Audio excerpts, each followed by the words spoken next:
Maraming taon na ang lumipas. Si William Ripley ng sikat na Believe It or Not ay tumayo sa gitna ng mga labi ng Hiroshima, Japan, at mula sa lungsod na winasak ng bomba ng atom, ipinaabot ni Ripley sa kanyang tagapakinig sa radyo. Nakatayo ako sa buok kung saan nagsimula ang katapusan ng mundo. Maraming digmaan sa loob ng silong ito ang nagbigay takot sa mga lider ng mundo sa posibilidad na malapit na ang wakas. Kasama sa mga propeta ng kamalian ngayon ay ang mga estadista, guro, sosyologo, sayantipiko at mga tagapagtaguyod ng kalikasan. Libo-libo ang naguguluhan at nababahala hinggil sa hinaharap. Sila'y naglalakbay sa isang labyrinth na kalituhan, iniulat ng Diyos sa pamamagitan ng hula, ang pag-angkop na pangyayari para sa mga may kaalaman sa Kristyanismo. Ayon sa hulang Biblia, ang krisis sa dulo ay hindi lamang isang militar na laban.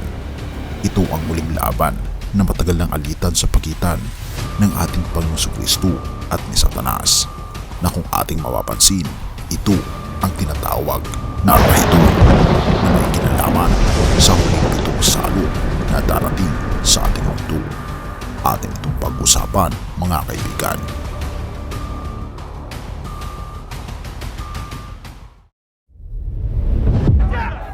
Kapansin-pansin sa lahat ng tao sa mundo, ang babala ng giyera, ang matinding gutom at napakaraming mga pangyayari na hindi natin inaasahan at tumitindi ang kahirapan sa buong mundo. Ating pag-usapan ang isang natatangi na hula sa Biblia patungkol sa pitong huling salot at ano nga ba ang mangyayari sa Pilipinas. Mula sa pagsisimula hanggang sa labanan sa Armageddon ay nagtuon sa katapusan ng kasaysayan ng tao at ang pagdating ng ating Panginoong Kristo. Sa ganitong konteksto, tayo pumapasok sa pag-aaral ng Biblia na ito. Ang unang katanungan ay, ano ang malaking krisis na darating sa mundo? Pahayag 13, verse 16, verse 17. Binabanggit ng aking Biblia at kanyang pinausig ang lahat ng tao na tanggapin ang isang tanda sa kanilang kaanang kamay o sa kanilang mga noo, at upang walang makabili o makapagbili kundi ang may tanda o ang pangalan ng hayop o bilang ng kanyang pangalan. Pangalawang tanong, kung ang isang tao ay sumamba sa hayop, ano ang matatanggap niya?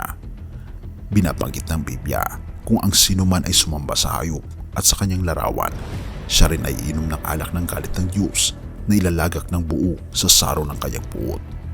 Ang tanong ay, ano ang galit ng ating Panginoong Diyos? Pahayag 15 verse 1. Pagkatapos ito ay nakita ko ang pitong anghel na may dalang pitong huling salot, sapagkat sa mga iyon ay natapos na ang galit ng Diyos. Dahil galit si Satanas sa Diyos, nais niyang lahat ng tao ay tatanggap ng kanyang tanda na tinatawag itong marka ng halimaw o mark of the beast, na hindi ito isang microchip kundi ito ay isang pagsunod kay Satanas at hindi pagtanggap sa ating Panginoong Diyos. Kapag ang bawat tao ay nakapagpasya na pumili sa pagitan ng tanda ng hayop at ng selyo ng ating Panginoong Diyos, ang mga salot ay darating. Lahat ng taong malinaw na tinatanggap ang katapatan ng hayop o ibig sabihin, hindi nila sinusunod ang ating Panginoong Diyos, inilalagay ang isang man-made na utos sa halip ng kahulugang mula sa Diyos, ay sila ang tatanggap ng pitong huling salot. Upang hindi tayo malilito, ito ang chart patungkol sa binabanggit ng Revelation. Magkakaroon ng test na kung saan ito ang nangyayari ngayon. Tinatatakan ng ating Panginoong Diyos kung sino ang sa Kanya, habang si Satanas din ay tinatatakan niya kung sino ang sa Kanya, at ito ay may kinalaman sa pagsunod sa 10 utos ng ating Panginoong Diyos. Kaya naman sa present age, nakikita natin ngayon ang mga sign na parating na ang ating Panginoong Diyos.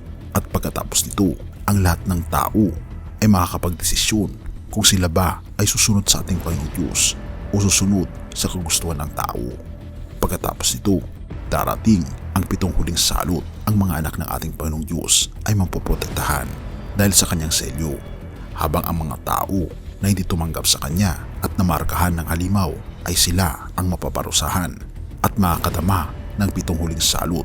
Pagkatapos nito, ay darating na ang ating Panginoon Jesus at tayo ay pupunta na sa langit na bayan.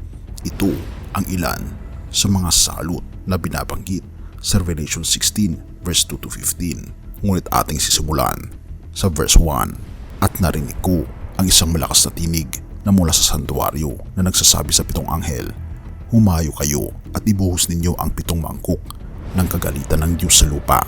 At humayo ang una at ibinuhos ang kanyang mangkok sa lupa at naging sugat na masama at mabigat sa mga taong may tanda ng hayop na yaon at nagsisamba sa kanyang larawan. At ibinuhos ng ikalawa ang kanyang mangkok sa dagat at naging dugo na gaya ng isang patay. At bawat kaluluwang may buhay sa makatuwid ay ang nangas sa dagat ay nangamatay. At ibinuhos ng ikatlo ang kanyang mangkok sa mga ilog at sa mga bukal ng tubig at nangaging dugo. At narinig ko ang anghel ng tubig na nagsasabi, matuwid ka na ngayon at ng nakaraan, o banal sapagkat humatol ka na gayon. Sapagkat ibinuhos nila ang dugo ng mga banal at ng mga propeta at pinainom mo sila ng dugo, ito'y karapat-dapat sa kanila. At narinig ko ang tambanan nagsasabi, oo, o Panginoong Diyos na makapangyarihan sa lahat, tunay at matuwid ang iyong mga hatol. At ibinuhos ng ikaapat ang kanyang mangkok sa araw at ibinigay nito sa kanya ng masunog ng apoy ang mga tao at nangasunog ang mga tao sa matinding init at sila'y namusong sa pangalan ng Diyos na may kapangyarihan sa mga salot na ito at hindi sila nagsisi upang sila lulatiin. At ibinuhos ng ikalama ang kanyang mangkok sa luklukan ng hayop na yaon at nagdilim ang kanyang kaharian at nginatngat nila ang kanilang mga dila dahil sa hirap at sila'y namusong sa Diyos ng langit dahil sa kanilang mga hirap at sa kanilang mga sugat at hindi sila nagsisisi sa kanilang mga gawa. At ibinuhos ng ika-6 ang kanyang mangkok sa malaking ilog na Euphrates at natuyo ang tubig nito upang mahanda ang dadaanan ng mga haring mula sa sikatan ng araw. At nakita kong lumabas sa bibig ng dragon at sa bibig ng hayop at sa bibig ng bulaang propeta ang 3 espiritong karumal-dumal na gaya ng mga palaka, sapagkat sila'y mga espiritu ng mga demonyo na nagsisigawan ng mga tanda at pinaroroonan nila ang mga hari sa buong sanlibutan upang tipunin sa pagbabaka sa dakilang araw ng Diyos na makapangyarihan sa lahat. Narito ako'y pumaparitong kaya ng magnanakaw, mapalad siyang nagpupuyat at nag-iingat ng kanyang mga damit na baka siya'y lumakad na hubad at makita nila ang kanyang kahihiyan at tinipon sila sa dako na sa Hebreo ay tinatawag na Armageddon. At ibinuhos ng ikapito ang kanyang mangkok sa hangin at lumabas sa santuaryo ang isang malakas na tinig mula sa luklukan na nagsasabi, nagawa na. At nagkaroon ng mga kidlat at ng mga tinig at mga kulog at nagkaroon ng malakas na lindol na di nangyari kailanman mula nang magkatao sa lupa. Isang lindol na lubhang malakas, lubhang kakilakilabot, at ang dakilang bayan ay nabahagi sa 3 at ang mga bayan ng mga bansa ay nangaguho at ang dakilang Babylonia ay napag-alaala sa paningin ng Diyos upang siya'y bigyan ng inumin ng alak ng kapagsikan ng kanyang kagalitan at tumakas ang bawat pulo at mga bundok ay hindi nangasumpungan at malaking granizo na kasing laki ng talento ay lumagpak sa mga tao buhat sa langit at namusong ang mga tao sa Diyos dahil sa salot na granizo, sapagkat ang salot na ito ay lubhang malaki. Ito ang binabanggit ng banal na kasulatan. Ngunit may pangako ang ating Panginoong Diyos sa kanyang bayan habang nagkakaroon ng salot. Sila ay mabibigyan ng proteksyon. Mga awit 91 verse 2 to 10. Sasabihin ko sa Panginoon, siya ang aking kanlungan at kuta. Hindi ka matatakot sa panggigipit sa gabi ni sa panan na lumilipad sa araw. Makakalagpas ka kahit sa libo at ang sanlibutan ay makakalagpas sa kanang kamay mo. Subalit hindi ito lalapit sa iyo sapagkat kanyang ipinag-uutos ang kanyang mga anghel na magtaguyod sa iyo sa lahat ng iyong mga lakad. Mga kaibigan, ang ating Panginoong Diyos ay pakakaingatan niya ang lahat ng tao na tumanggap sa kanya at sumusunod sa kanyang mga kagustuhan. Sapagkat pinabanggit sa John 14 verse 15, kung ating iniibig ang ating Panginoong Diyos ay susundin natin ang kanyang mga utos. Nais kasi ng ating Panginoong Diyos kung sino ang mga taong tunay na nagmamahal sa kanila. Dahil binabanggit din sa Biblia, hindi ang lahat na nagsasabing Diyos ko ay makakapasok sa kaharian ng ating Panginoong Diyos, kundi yun lamang kumaganap ng kautusan ng ating Panginoong Diyos. At pagkatapos ng 7 salot, darating na ang ating Panginoong Jesus. Pahayag 19 verse 11 to 16. Nakakita ako ng langit na bumukas at narito isang maputing kabayo at ang nakaupo sa kanya ay tinatawag na tapat at totoo, at sa katwiran siya ay nangaghahatol at nangaglalakbay ng pagkipagdigma. Ito'y nakadamit ng damit na tininta sa dugo, at ang mga hukbo sa langit ay sumusunod sa kanya ng nakaputing mga kabayo, at may nakasulat sa kanyang damit at sa kanyang hita ang pangalang nagsasabi, Hari ng mga hari at Panginoon ng mga Panginoon.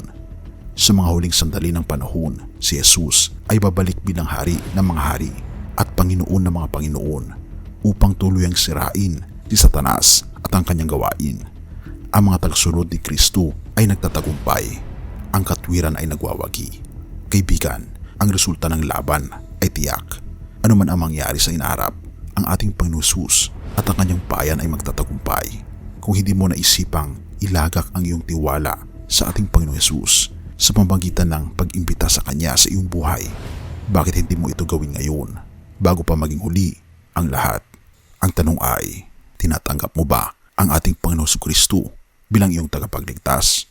Tayo manalangin.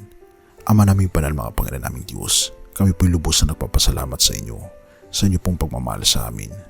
Panginoon, tulungan kami na huwag pong makamtan ang marka ng kaaway. Bagkus tulungan kami, Panginoon, na makamtan ang selyo ng aming Panginoong Diyos. Natulungan kami, Panginoon, na sundin ang iyong mga kautusan, na magkaroon ng tunay na pag-ibig sa inyo, sapagkat una niyo po kaming inibig. Patnubayan po, Panginoon, yung mga anak at tulungan kami na makaligtas sa 7 huling salot na darating sa aming mundo. Purihin ka, o aming Panginoong Diyos, at patawarin po kami sa lahat ng aming pagkukulang at pagkasala, at salamat sa garantiya ng langit na bayan at ang makapiling ka panghabang buhay kasama ng aming mga pamilya sa langit na bayan. Purihin ka, o aming Panginoong Diyos, at patawarin po kami sa lahat ng aming pagkukulang at pagkakasala, pagkat ito'y aming samot hiling sa matamis na pangalan ng aming Panginoon Jesus. Amen.